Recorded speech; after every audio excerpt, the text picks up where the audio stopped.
नमस्कार। आप सभी का बहुत बहुत स्वागत है एक बार फिर से आपके अपने YouTube चैनल एमपी रोजगार इन्फो में। मेरा नाम है अरुण लोधी। आज की इस वीडियो में हम बेहद ही महत्वपूर्ण विषय में चर्चा करने जा रहे हैं। मध्य प्रदेश आंगनवाड़ी कार्यकर्ता सहायिका भर्ती 2025 का फॉर्म अगर आपने भरा है तो आप ये कैसे देखेंगे कि आपके फॉर्म में क्या गलती है और इसे कैसे सुधार करें। अब ये इसलिए जरूरी है क्योंकि आपकी एक छोटी सी गलती के कारण आपका फॉर्म रिजेक्ट निरस्त हो सकता है और आपने जो उम्मीदें बनाई रखी हैं कि मेरा चयन आंगनवाड़ी कार्यकर्ता में होगा, आंगनवाड़ी सहायिका में मेरा चयन हो जाएगा, तो उनमें पानी फिर सकता है। बहुत महत्वपूर्ण वीडियो है, इसको दबा करके शेयर कीजिएगा अपनी और बहनों तक। और चाहे आपने खुद से फॉर्म भरा हो, चाहे आपने किसी ऑनलाइन से या फिर सीएससी एमपी ऑनलाइन कियोस्क से, साइबर कैफे से फॉर्म भराया हो, सभी इस वीडियो को जरूर देखें और अपनों में शेयर करें। साथ ही अगर आप मध्य प्रदेश से जुड़ी ऐसी ही सरकारी भर्ती, सरकारी योजनाओं की जानकारी पाना चाहते हैं तो बिल्कुल देर मत कीजिएगा। आप एमपी रोजगार इन्फो परिवार के पक्के सदस्य बन सकते हैं। ये सब्सक्राइब का बटन है, दबा दीजिए, बेल आइकन की घंटी को प्रेस कर दीजिए। और हां, व्हाट्सएप चलाते हैं तो व्हाट्सएप चैनल को भी आप हमारे फॉलो कर सकते हैं। वहां पे मैं सारे आदेश और नए अपडेट आपसे साझा करता हूं। आपके फॉर्म में क्या गलतियां हैं उसको बताने से पहले मैं एक महत्वपूर्ण डेटा आपको बताना चाहूंगा। ये महिला बाल विकास विभाग का ऑफिशियल अकाउंट है और 3 तारीख को इस अकाउंट से ये ट्वीट किया गया कि आंगनवाड़ी कार्यकर्ता और सहायिका के पदों के लिए 3 तारीख तक की यह ट्वीट है। 4 तारीख अंतिम तिथि थी। 2,70,000 से भी अधिक बहनों ने आंगनवाड़ी कार्यकर्ता और सहायिका के पद के लिए आवेदन किया है। और इतने पदों पर अगर आवेदन हुआ है तो निश्चित ही त्रुटियां भी जाने अनजाने में हो सकती है। वो कैसे चेक करेंगे, चलिए अब वीडियो हम शुरू करते हैं।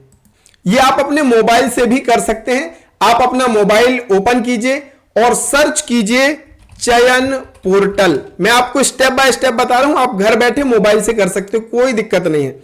आप क्या करेंगे, अपना ब्राउजर ओपन करेंगे, जो भी आपके पास ब्राउजर है, और चयन पोर्टल लिख करके आप टाइप कर देंगे। पहला ही लिंक आपके सामने ये ओपन हो जाएगा, chayan.mponline.gov.in। इस पे हम क्या करेंगे, क्लिक कर देंगे।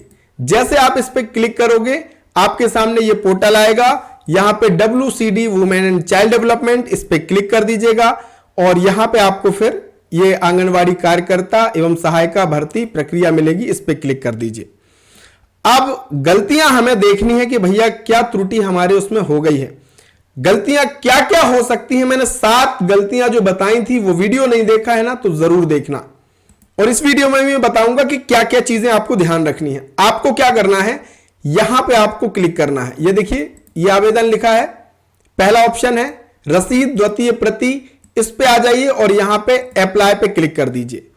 अब आपको अपना जो आवेदन नंबर है, यानी रिसिप्ट आपको जो प्राप्त हुई है या मोबाइल में मैसेज आया उसमें आवेदन नंबर लिखा है, यहां पे आपकी जो जन्म तिथि है वो दर्ज कीजिए और यहां पे कैप्चा कोड जो भी लिखा है वो करके और आगे बढ़े पे क्लिक कर दीजिए।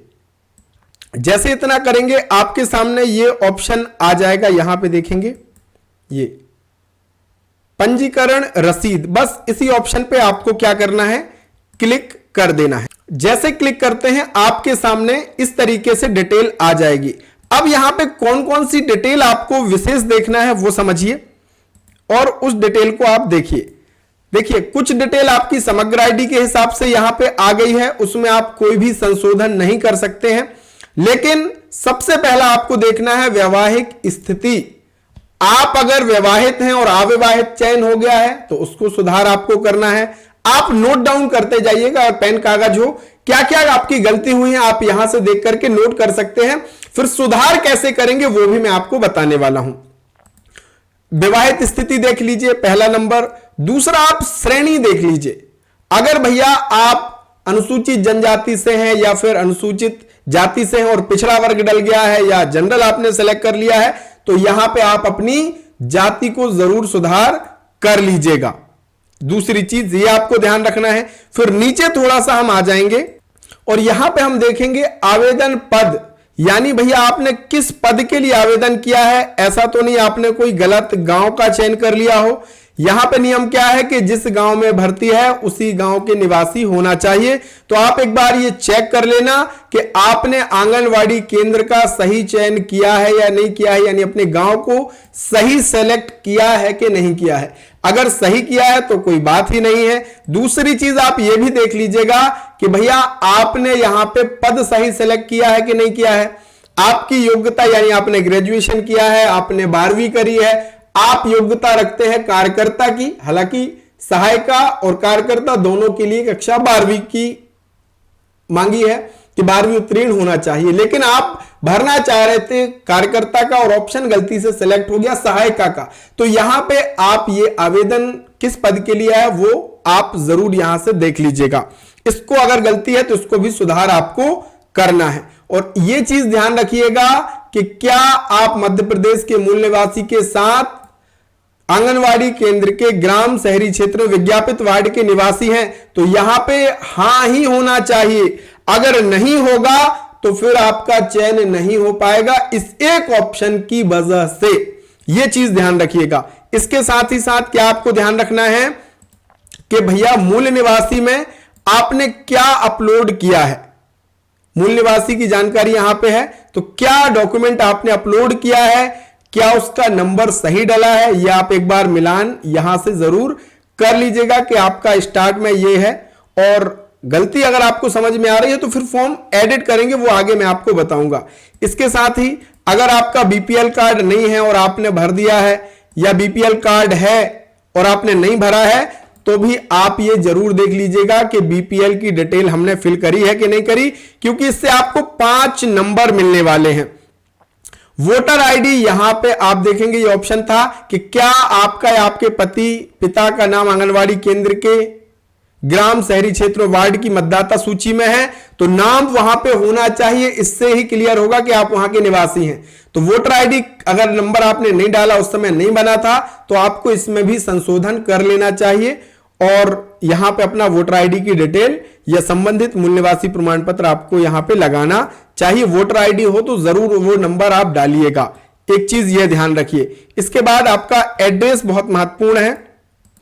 यहां पे आप देखिएगा कि आपका जो एड्रेस डला है भैया वो सही से डला है कि नहीं डला है। अगर नहीं डला है तो उसमें आपको सुधार कर लीजिए। अपने आधार कार्ड के हिसाब से ही एड्रेस यहां पे डला हुआ होना चाहिए। और सबसे महत्वपूर्ण यह ध्यान रखिएगा, शैक्षणिक योग्यता, यानी आपको जो नंबर मिलेंगे जिसमें आपका मेरिट सूची में नाम आएगा वो कक्षा 12वीं पर निर्भर करता है। तो आपकी कक्षा 12वीं का रोल नंबर सही डला है कि नहीं डला है, आपने जिस वर्ष में उत्तीर्ण किया है वो सही डला है कि नहीं डला, और सबसे महत्वपूर्ण आपके परसेंटेज कि भैया आपके अगर 70% है तो 70 डला है कि नहीं डला, 70 की जगह 60 न डल गया हो।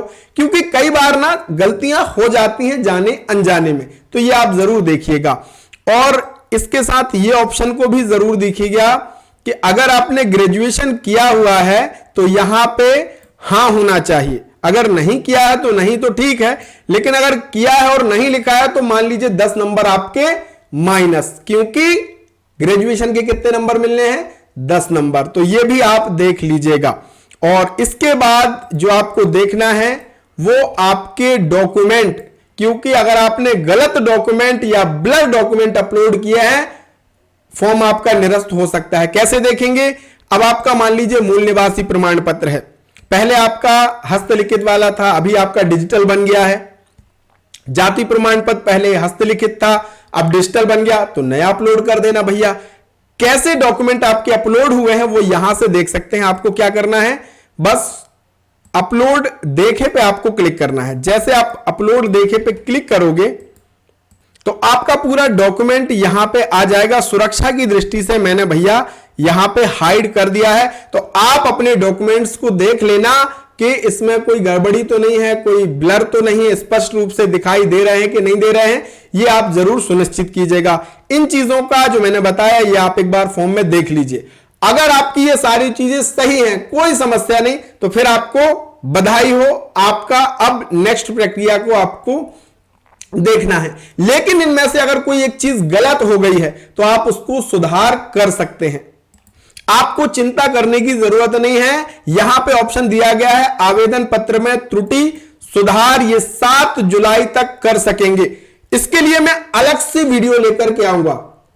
अगर आप ज्यादा से ज्यादा कमेंट करोगे कि भैया सुधार कैसे करें, इस पर वीडियो लेकर के आओ, तो मैं जल्दी कोशिश करूंगा कि आज ही रात तक ये लाइव वीडियो भी आ जाए कि कैसे आपको घर बैठे अपना फॉर्म में त्रुटि सुधार करना है। बहुत महत्वपूर्ण चीज है दोस्त, इसको हल्के में बिल्कुल मत लीजिएगा, वरना आपकी उम्मीदों में पानी फिर सकता है। और हां, अगर आप चैनल को सब्सक्राइब करना भूल गए हैं तो अभी भी आपके पास समय है, फटाफट सब्सक्राइब का बटन दबाइए, बेल आइकन की घंटी को प्रेस कीजिए, ताकि हमारी जो आने वाली वीडियो है त्रुटि सुधार की, वो आपको प्राप्त हो सके। और यहां पे हम ना सरकारी भर्ती, सरकारी योजनाओं की सही और सटीक जानकारी देते हैं।